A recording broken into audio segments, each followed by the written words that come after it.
정작 그의 조국 이란에서는 어느 시기부터 거리 곳곳에서 그의 이름이 욕설처럼 불리기 시작했습니다. 자국민이 그의 사진을 찢어 발로 밟는 장면이 나왔어요. 도대체 이 사람이 무슨 일을 했길래 강대국들은 떨고 자국민은 분노했을까요? 한 빈농의 아들이 어떻게 이 자리까지 올라갔으며 그 손에는 도대체 무엇이 쥐어져 있었을까요? 이야기 전에 구독 한번 누르시면 다음 이야기도 빠르게 확인할 수 있어요. 이제 시작합니다. 13살 아이가 시멘트 부대를 등에 짊어졌습니다. 학교는 가지도 못했어요.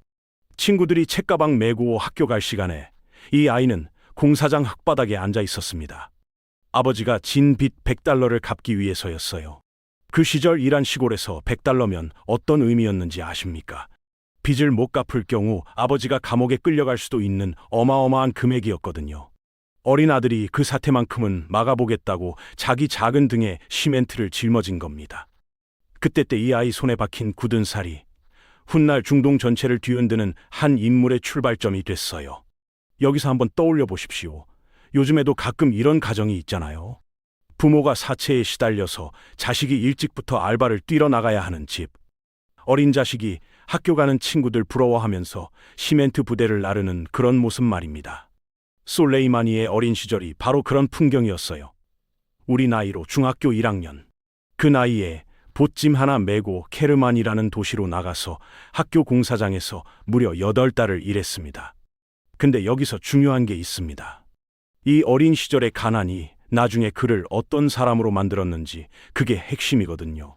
가난한 집 자식들이 두 부류로 갈리잖아요. 하나는 나는 죽어도 이렇게 안 산다 하면서 사다리 타고 묵묵히 올라가는 부류. 다른 하나는 왜 우리 집만 이런가 하면서 세상에 대한 분노를 차곡차곡 쌓는 부류. 솔레이마니는 후자였습니다. 그 어린 시절의 모멸감이 평생 그를 끌고 갔어요. 1975년 18살의 솔레이마니는 케르만 수력발전소의 회계관으로 들어갔습니다. 동네 작은 사무실의 말단 격리예요. 시골 군청 구급 신입 직원 같은 자리입니다. 평생 그 자리에서 늙어 정년을 맞이했어도 이상할 게 없는 청년이었어요. 그런데 이 사람한테 특이한 점이 하나 있었습니다. 퇴근하면 동네 사원의 한 설교자 강의를 들으러 다녔어요. 그 설교자가 누구의 제자였냐? 바로 아야톨라 호메이니였습니다. 당시 이란을 통치하던 팔레비 왕조의 정면으로 맞서던 종교 지도자예요. 호메이니는 이렇게 외쳤습니다.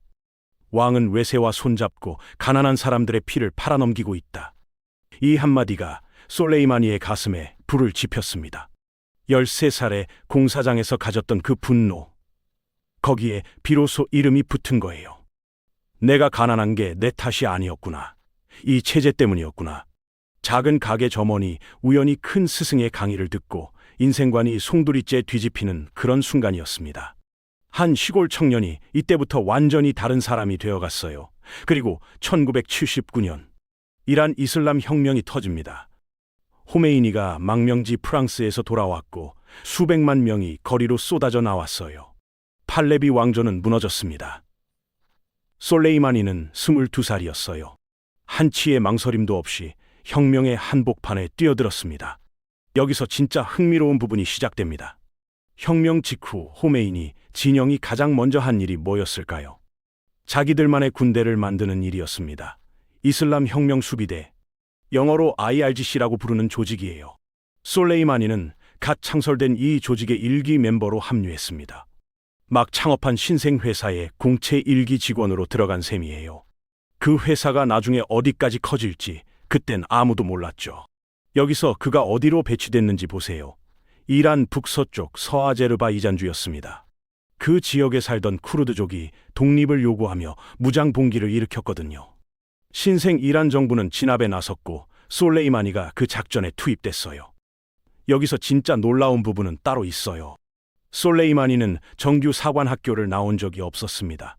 군사 교육도 길게 받지 못했어요. 사실상 시골 발전소에서 장부 정리하던 청년이 어느 날 갑자기 군복 입고 산속으로 들어간 겁니다. 그런데 이 사람이 거기서 누구도 예상 못한 능력을 드러냈어요. 진압 작전에서 그는 남달랐습니다. 다른 지휘관들이 책상에서 명령만 내릴 때 그는 직접 현장으로 나갔어요. 부하들과 함께 험준한 지형을 누비고 다녔습니다. 식량이 떨어지면 자기가 직접 구해다가 부하들 먹였어요. 부하들 이름을 일일이 기억해서 챙긴 지휘관이라는 평판이 군 내부에서 돌기 시작했습니다. 진급이 미친 듯이 빨랐어요. 신입사원이 첫 프로젝트 성과 하나로 본사 핵심 부서에 발탁되는 그런 케이스였습니다. 정규 교육도 못 받은 청년이 단지 실전 성과 하나로 계급장을 하나하나 채워나갔어요. 한번 정리해 보시죠.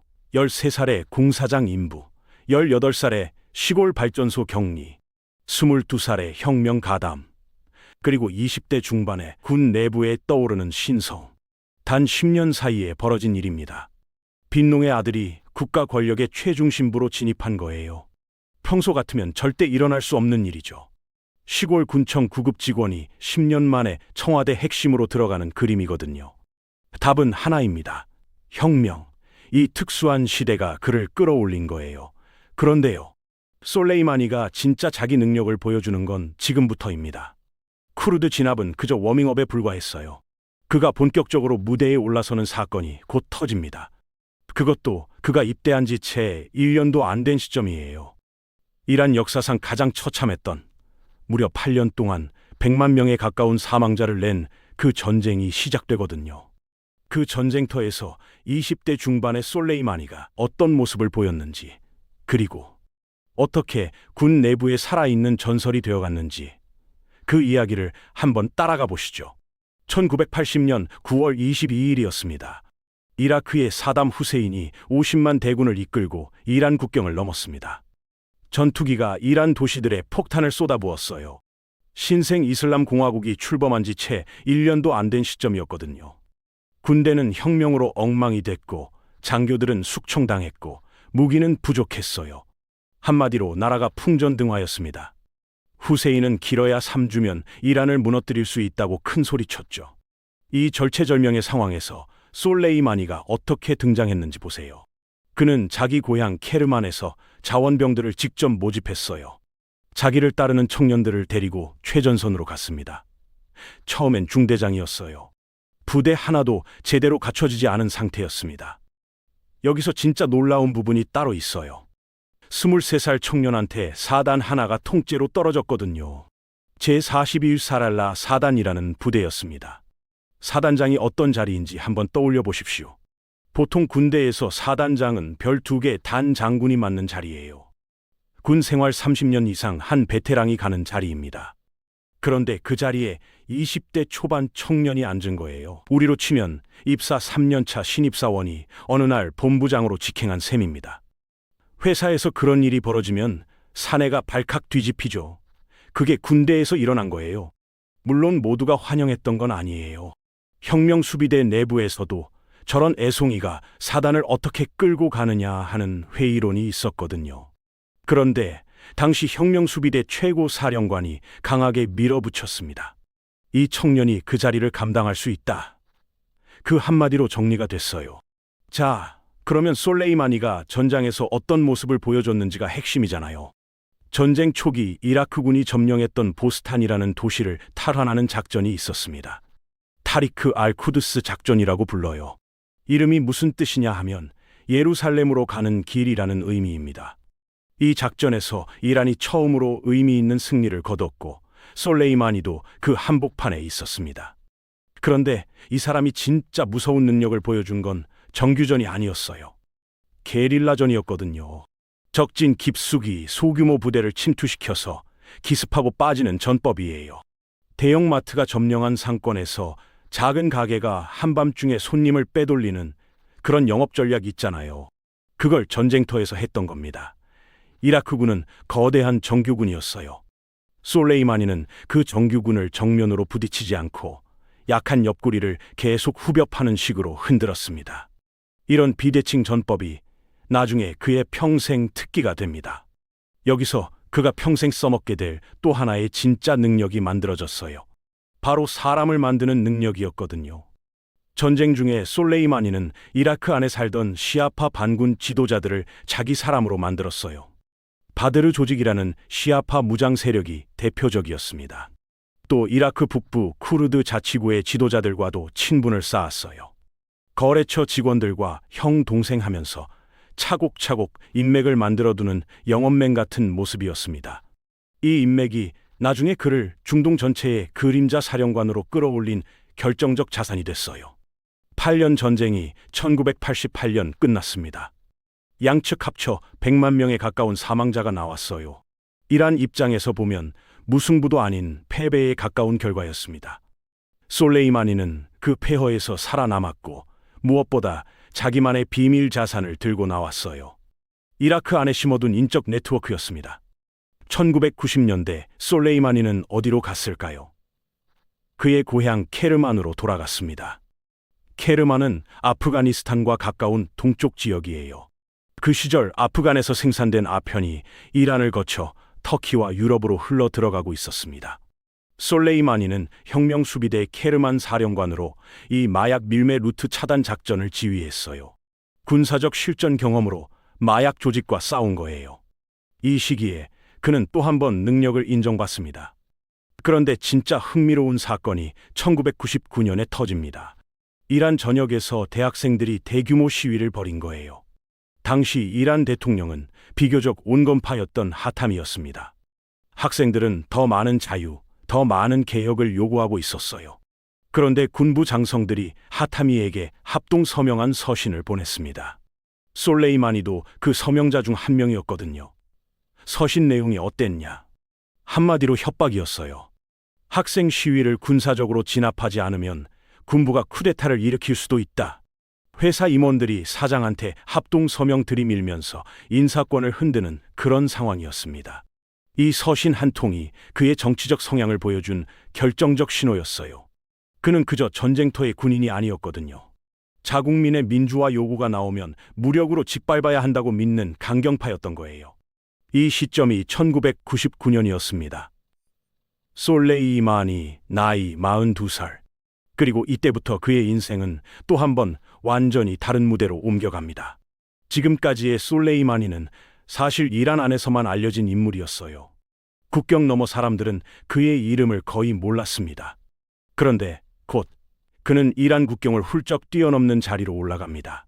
그 자리에 앉는 순간 그의 손바닥 위에는 레바논이 올라오고 시리아가 올라오고 이라크가 올라오고 예멘이 올라오게 됩니다. 한 사람이 네 나라의 무장 세력을 동시에 움직이는 그림이 펼쳐진 거예요. 그가 도대체 어떤 자리로 올라갔는지, 그리고 그 자리가 왜 그림자 사령관이라는 무시무시한 별명을 가져다 주었는지. 이제 그가 본격적으로 중동의 어둠 속으로 걸어 들어가는 그 순간으로 가보겠습니다. 1998년이었습니다. 42살의 솔레이마니에게 한 통의 인사명령이 내려왔어요. 직책의 이름이 쿠드스군 사령관이었습니다. 쿠드스가 뭐냐? 아랍어로 예루살렘이라는 뜻이에요. 이 부대의 공식 임무는 한 줄로 정리됩니다. 이란 국경 밖에서 활동하는 모든 비밀 작전을 총괄한다. 쉽게 말해 해외 공작 전담 특수부대였거든요. 이 자리가 어떤 자리였는지 한번 생각해 보십시오. 본사 핵심 부서장이 갑자기 해외 사업본부 총괄로 발탁되는 그림이에요. 사업본부 안에는 레바논 지사, 시리아 지사, 이라크 지사, 팔레스타인 지사가 다 들어 있습니다. 한 사람한테 그 나라들의 모든 비밀 군사 작전권이 통째로 떨어진 거예요. 그런데 여기서 진짜 놀라운 부분은 따로 있어요. 솔레이마니가 자리에 앉자마자 한 일이 뭐였냐? 사무실에 앉아서 회의 자료 보는 사람이 아니었거든요. 그는 직접 레바논으로 갔어요. 시리아로 갔어요. 이라크 국경으로 갔어요. 각 나라의 무장 세력 지도자들을 1대1로 만났습니다. 본사 임원이 직접 가맹점들을 돌아다니면서 점주들과 형 동생 맺는 그런 모습이었어요. 가장 먼저 손을 댄 곳이 레바논의 헤즈볼라였습니다. 헤즈볼라는 시아파 무장 정파인데 이미 1982년부터 이란이 키워온 조직이었거든요. 솔레이마니는 헤즈볼라에 자금을 쏟아부었어요. 무기를 보냈어요. 지휘관들을 직접 훈련시켰습니다. 그 다음엔 팔레스타인의 하마스로 손을 뻗쳤어요. 하마스는 시아파가 아니라 수니파인데도 솔레이마니는 종파를 가리지 않았습니다. 이스라엘에 맞서는 세력이면 누구든 자기 사람으로 만들었어요. 그런데 정말 흥미진진한 사건이 2001년에 벌어집니다. 9월 12일 뉴욕의 세계 무역센터가 무너졌어요. 미국 전체가 충격에 빠진 그 시점에 솔레이마니가 누구한테 손을 내밀었는지 아십니까? 바로 미국이었습니다. 그는 스위스 제네바에서 미국 측 정보 요원들과 비밀 회동을 가졌어요. 무슨 얘기를 나눴냐? 아프가니스탄의 탈레반과 알카에다를 함께 무너뜨리자는 거였습니다. 경쟁사끼리 평소엔 으르렁대다가도 공동의 위협이 생기면 잠깐 합작 미팅을 가지는 그런 상황이었어요. 솔레이마니는 탈레반을 싫어했고 미국도 탈레반을 무너뜨리고 싶었습니다. 양쪽의 이해관계가 잠깐 맞아떨어진 거예요. 이 시기 솔레이마니가 미국에 넘겨준 정보가 적지 않았다고 알려져 있습니다. 그런데 말입니다.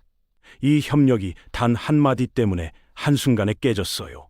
2002년 1월 미국의 조지 W. 부시 대통령이 의회에서 연설을 했습니다. 그 자리에서 부시는 이란을 악의 축으로 규정해버렸어요. 합작 미팅 자리에서 한쪽이 갑자기 일어나서 당신네는 악당이요 하고 나가버린 거예요. 거래처 협상이 결렬되는 순간이었습니다. 솔레이마니는 분노했어요. 이 순간부터 그는 미국을 평생의 적으로 삼습니다. 복수의 무대가 곧 펼쳐졌어요. 2003년 미국이 이라크를 침공해서 사담 후세인을 끌어내렸거든요. 후세인이 사라진 이라크는 권력 공백 상태가 됐고 그 공백을 솔레이마니가 파고들었습니다. 그는 이라크 안에 시아파 민병대를 조종해 미군을 공격했어요. 노상에 폭탄을 매설하고 도로를 지나는 미군 차량을 노렸습니다. 이라크 전쟁 기간 동안 그가 지원한 민병대 손에 사망한 미군이 약 600명이었어요. 이건 이라크 미군 전체 사망자의 상당 부분에 해당하는 숫자입니다. 여기서 끝이 아니에요. 솔레이마니는 이라크 정치판에도 손을 댔습니다. 누리 알 말리키라는 인물이 이라크 총리였는데 솔레이마니가 그를 공공연히 지지했어요. 이라크 정치인들이 누가 총리가 될지를 두고 다툴 때마다 솔레이마니가 마쿠에서 영향력을 행사했습니다. 한 사람이 이웃나라의 정치까지 좌지우지하는 그림이었어요. 그리고 2011년 시리아 내전이 터졌어요. 시리아의 바샤르 알 아사드 정권은 이란의 핵심 동맹이었거든요. 이란, 이라크, 시리아, 레바논으로 이어지는 시아파 벨트가 무너지면 이란의 영향력 전체가 흔들리는 상황이었습니다. 솔레이마니가 즉시 움직였습니다. 쿠드스군 특수부대를 시리아에 투입했고 레바논 헤즈볼라 전사들을 시리아 전선으로 보냈고 이라크 시아파 민병대까지 끌어왔어요. 시리아 정부군이 잃었던 거점을 하나씩 탈환하기 시작했습니다. 아사드 정권은 그렇게 살아남았어요. 본인 군대가 무너지고 있었는데 솔레이마니가 이웃나라의 병력으로 정권 자체를 다시 일으켜 세운 그림이었습니다. 예멘에서도 비슷한 일이 벌어졌어요. 후티 반군에게 무기와 군사 기술을 지원하면서 사우디아라비아와의 대리전을 지휘했거든요. 사우디는 미국과 가장 가까운 중동의 거인이었습니다. 그런 사우디가 가난한 예멘의 반군 한 무리한테 수년째 발목 잡히게 된 거예요. 한 명의 본사 임원이 여러 가맹점을 동시에 키워주면서 본사에 충성시키는 거대한 프랜차이즈 시스템. 솔레이마니가 만든 이 네트워크가 바로 그런 모습이었어요. 서방은 이 사람을 보면서 이란의 롬멜이라 불렀습니다. 2차 세계대전 당시 사막의 여우라 불리던 그 독일 장군의 이름이거든요. 자, 그런데 화려한 외부의 평가 뒤에서 무서운 균열이 시작되고 있었어요. 솔레이마니가 중동 곳곳에 뿌려놓은 막대한 자금, 그 돈이 어디서 나왔을까요? 그리고 그 돈을 마련하느라 이란 자국민이 어떤 대가를 치르고 있었는지. 화려한 무대 뒤편의 진짜 이야기가 이제 시작됩니다. 답은 의외로 단순했어요. 솔레이마니가 중동 곳곳에 뿌린 돈, 그게 어디서 나왔냐? 바로 이란 국민의 주머니에서 나왔습니다. 헤즈볼라에 보낸 자금, 시리아 아사드 정권을 살리려고 쏟아부은 비용, 예멘 후티에 보낸 무기, 이라크 시아파 민병대 운영비, 이 모든 돈이 이란의 국고에서 빠져나갔어요. 그것도 매년 수십억 달러 단위로 빠져나갔습니다. 그 돈이면 이란 국내 도로 보수, 학교 건립, 의료시설 확충에 쓸 수 있는 막대한 액수였거든요.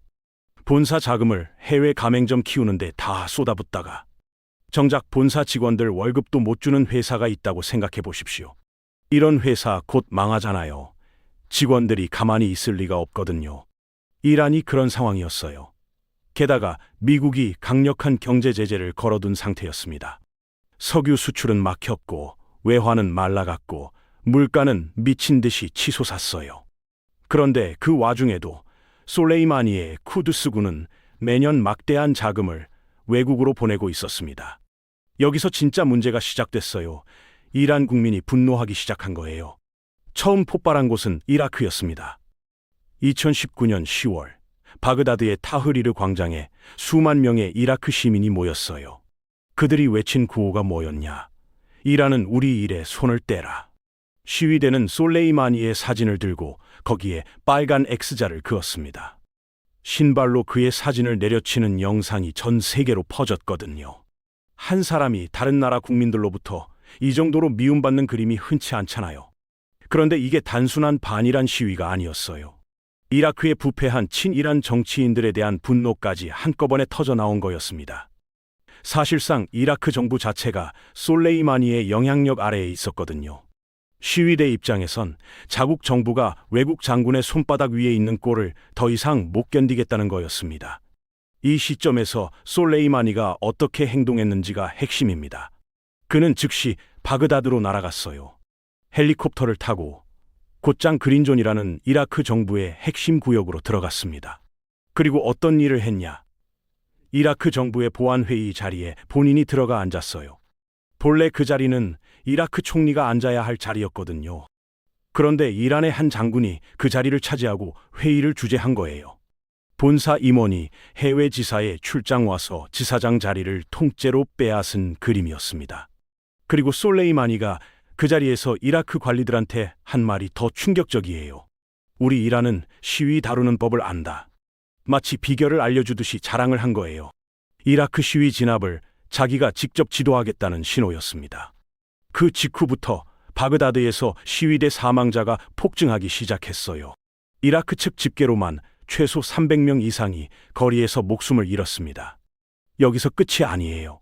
비슷한 시기 레바논에서도 헤즈볼라에 반대하는 시위가 터졌습니다. 그리고 결정적인 한 방이 옵니다. 2019년 11월 15일, 이번엔 이란 본토에서 시위가 터졌어요. 정부가 휘발유 가격을 하룻밤 사이에 최대 300까지 올린 거예요. 이미 경제 제재로 죽어가던 국민들한테 마지막 일격이었거든요. 이란 100개 도시에서 동시다발로 시위가 일어났습니다. 이란 시위대가 외친 구호도 똑같았어요. 솔레이마니는 시리아 그만 도와라. 헤즈볼라에 돈 그만 보내라. 우리 돈을 우리에게 돌려달라.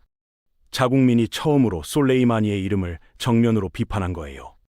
영웅으로 떠받들어지던 그가 갑자기 국민의 분노 한복판에 서게 된 겁니다. 이때 솔레이마니가 선택한 길이 그의 진짜 얼굴을 보여줬어요. 그는 강경 무력 진압을 지휘했습니다. 누구를 동원했냐? 바시즈라는 민병대였어요. 바시즈는 혁명수비대 직속 조직으로 평소엔 시민 봉사 활동도 하지만 시위만 터지면 진압 인력으로 투입되는 부대였거든요. 본사 직속 경비 인력이 전국 매장에 한꺼번에 투입된 그림이었습니다. 이때 벌어진 일이 이란 현대사에서 피해 11월이라 불리는 사건이에요. 정부는 인터넷을 며칠 동안 차단했습니다. 외부 세계와의 연결을 끊어버린 거예요. 그 사이에 진압이 진행됐고 인권단체들이 집계한 사망자만 최소 304명에서 많게는 1,500명까지 보고됐습니다. 이란 당국조차 나중에 230명이 죽었다고 인정했어요. 유엔 보고서와 국제인권단체들은 이 진압을 두고 이란 현대사 최악의 인권 침해라고 기록했습니다. 자, 여기까지 정리해 봅시다. 솔레이마니는 외부 세계에서 그림자 사령관으로 불렸지만 자국민 입장에서 보면 완전히 다른 얼굴이었어요. 외국에 뿌릴 돈은 있는데 자국민 살림은 거덜난 책임자. 시위가 나면 거리에 발포 명령을 내릴 수 있는 강경파. 이라크와 레바논과 이란 세 나라의 시위대가 동시에 같은 이름을 적으로 지목한 그런 인물이었습니다. 한 사람이 세 나라 국민의 동시 분노를 받는 일은 현대사에서 흔치 않은 풍경이에요. 그런데 진짜 놀라운 부분은 따로 있어요. 바로 이 시점, 그러니까 자국민과 이웃나라 국민의 분노가 정점에 도달한 그 순간. 솔레이마니의 운명을 통째로 바꿔놓는 결정적 사건이 단 2달 뒤에 벌어집니다. 그것도 그가 가장 자신 있던 무대였던 바그다드에서요. 그가 가장 안전하다고 여기던 그 도시, 자기 손바닥 위에 있다고 믿었던 그 땅, 그 땅이 곧 그의 마지막 무대가 되거든요. 그날 새벽 바그다드 공항 도로에서 도대체 무슨 일이 벌어졌는지 그 운명의 시간 속으로 한번 가보시죠. 2020년 1월 3일 새벽 1시였습니다. 이라크 바그다드 국제공항 활주로에 한 대의 비행기가 착륙했어요. 시리아 다마스쿠스에서 출발한 체밍스 항공의 에어버스 A320여 개 끼였습니다. 비행기 문이 열리고 한 사람이 내렸어요. 거셈 솔레이만이었습니다. 그는 이번 방문이 평소처럼 일상적인 외교 일정일 거라고 생각했어요. 이라크 총리를 만나는 회담이 예정돼 있었거든요. 평생 동안 이라크 땅을 자기 안방처럼 드나들었던 사람이라 이날도 별다른 경계심 없이 비행기에서 내렸습니다. 그런데 솔레이마니가 모르고 있던 사실이 있었어요. 그가 다마스쿠스 공항에서 비행기에 올라타던 그 순간부터 이미 모든 동선이 누군가에게 감시당하고 있었습니다. 누구한테요? 다마스쿠스 공항 안에 심어진 CIA 정보원이었어요. 그 정보원이 비행기 이륙 시각을 미국에 전송했습니다. 그리고 그 정보를 이스라엘 정보기관이 한 번 더 확인해줬어요. 두 거대 정보기관이 합동 TF를 꾸려서 한 인물의 동선을 1분 단위로 추적하는 그림이었습니다. 여기서 한 번 더 충격적인 부분이 옵니다. 그 시각, 바그다드 공항 상공 수천 미터 위에는 한 대의 미국 무인 드론이 조용히 떠 있었거든요. 기종은 MQ-9 리퍼, 별명이 죽음의 사신이라 불리는 미군 최첨단 공격용 드론이었습니다. 카타르의 알-우데이드 미군 기지에서 출격한 기체였어요. 그런데 더 놀라운 건 이 드론을 누가 조종하고 있었느냐는 거예요. 바그다드에 사람이 있었던 게 아닙니다.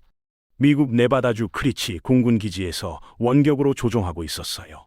본사는 미국에 있고 해외 공장은 카타르에 두고 한 명의 표적은 이라크에 있는 거대한 글로벌 시스템이 작동한 거예요. 이게 다가 아닙니다. 이 작전을 직접 지시한 사람이 누구였냐? 바로 미국 대통령 도널드 트럼프였습니다. 트럼프는 며칠 전부터 보고를 받고 있다가 1월 2일 늦은 오후에 최종 결제 사인을 했어요. 대기업 회장이 한밤중에 가장 큰 결제 한 건을 직접 사인하는 그림이었습니다. 솔레이마니는 미국 대통령이 자기 이름 옆에 직접 사인을 한 사실을 꿈에도 모르고 있었거든요. 보통 군사작전은 국방부 장관이나 합참의장 선에서 결제가 끝나잖아요.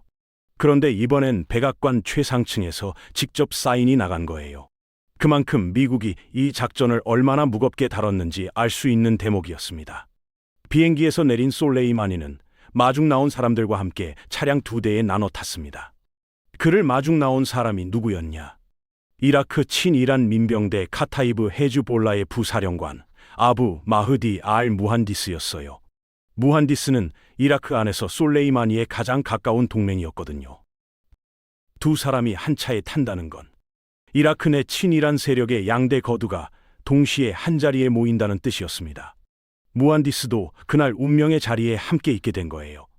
두 사람을 태운 차량은 공항 출입구를 빠져나가 활주로 옆 도로를 달리기 시작했습니다. 그 순간이었어요. 수천 미터 상공에서 MQ-9 리퍼 드론이 조용히 방향을 틀었습니다. 그리고 한 점을 정확히 짚어냈어요. 24시간 가동되는 공항 관제 시스템이 활주로 위에 한 비행기를 정확히 추적해내는 그런 모습이었습니다. 다만 이 시스템의 목적은 안내가 아니라 정밀 타격이었어요. 헬파이어 미사일 4발이 차례로 발사됐습니다. 차량 2대가 동시에 표적이 됐어요. 이 작전이 끝나기까지 걸린 시간은 단 몇 초였습니다. 차량 안에 타고 있던 솔레이마니, 무한디스, 그리고 동승자 등 최소 10명이 현장에서 목숨을 잃었어요. 그 중에는 솔레이마니의 사위도 포함돼 있었습니다. 한 명의 사령관을 죽이기 위해 미국 대통령의 직접 지시, CIA의 정보, 이스라엘 정보기관의 확인, 카타르 기지의 드론, 네바다 기지의 조종사, 4발의 미사일이 동원된 거예요.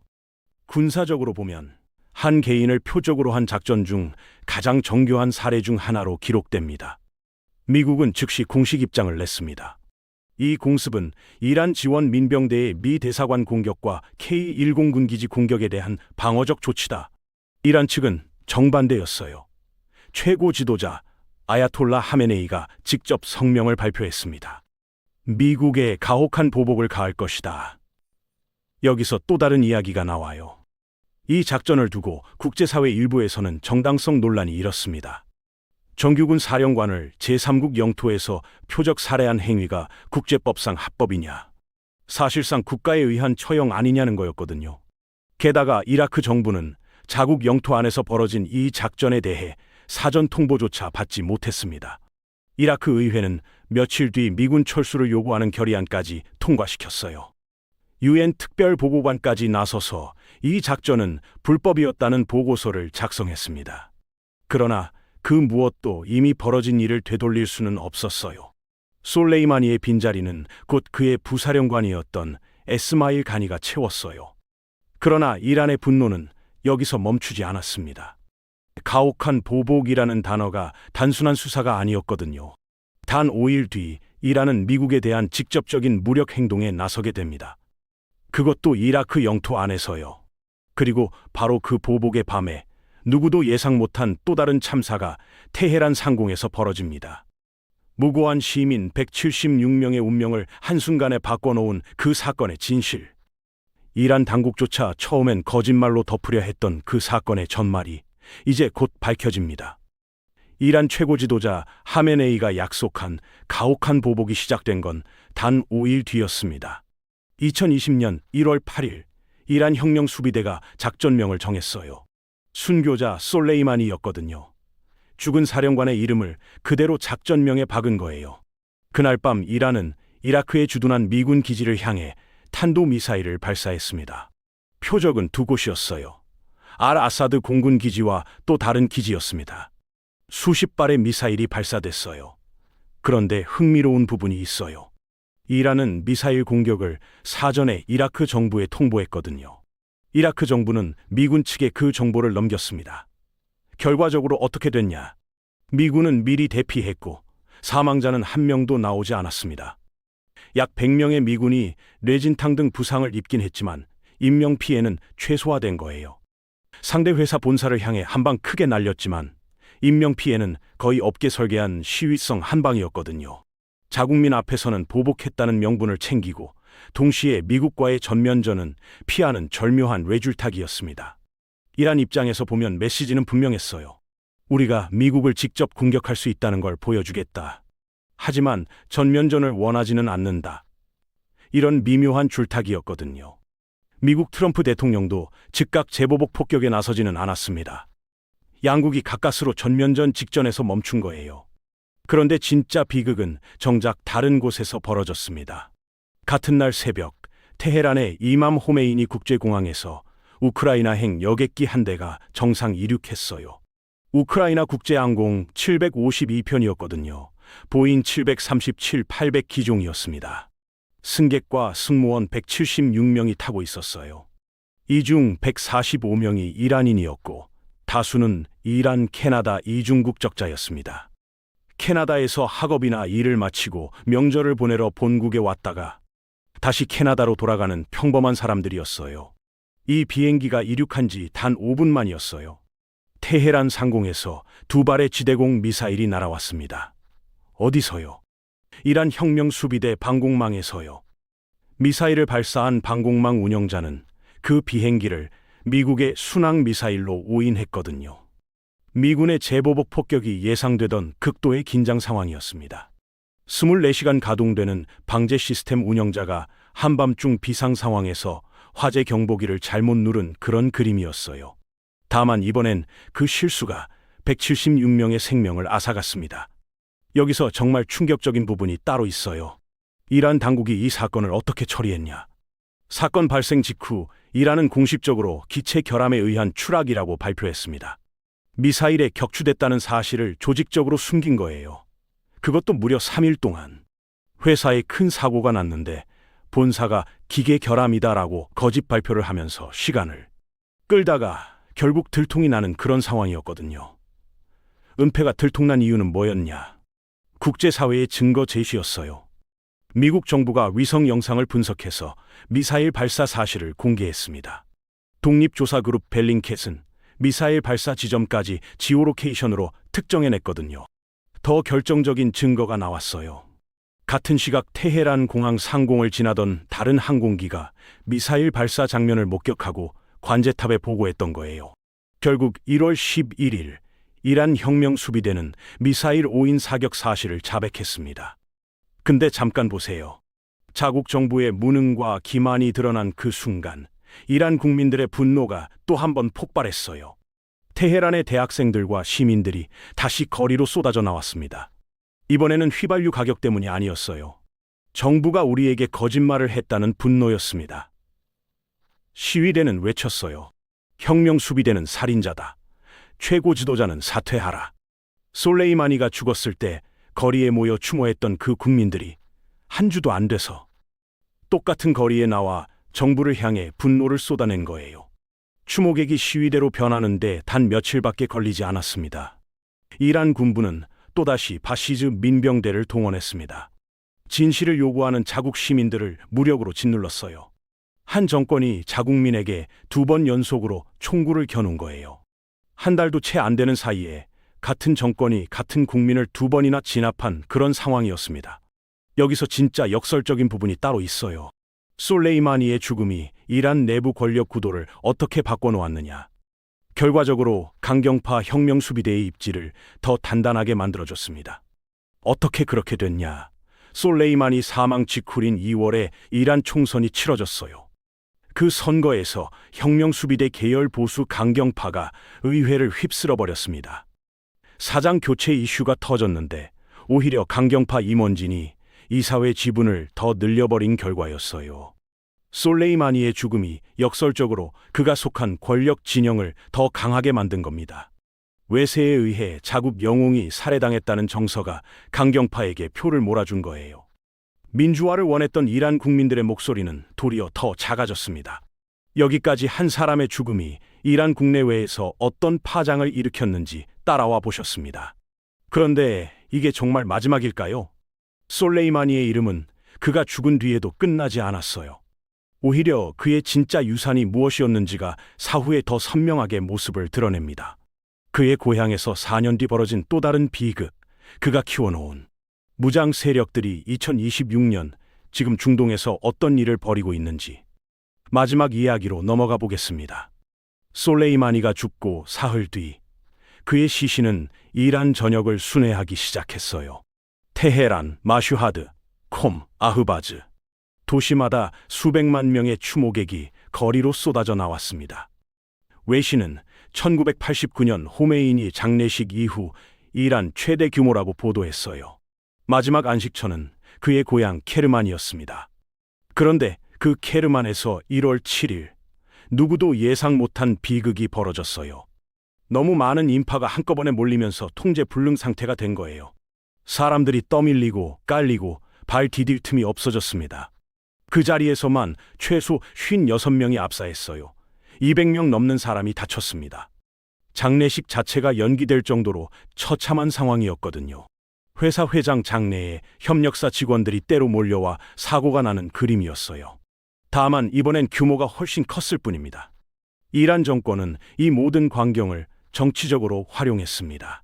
솔레이마니를 외세에 맞선 순교자로 적극적으로 우상화했어요.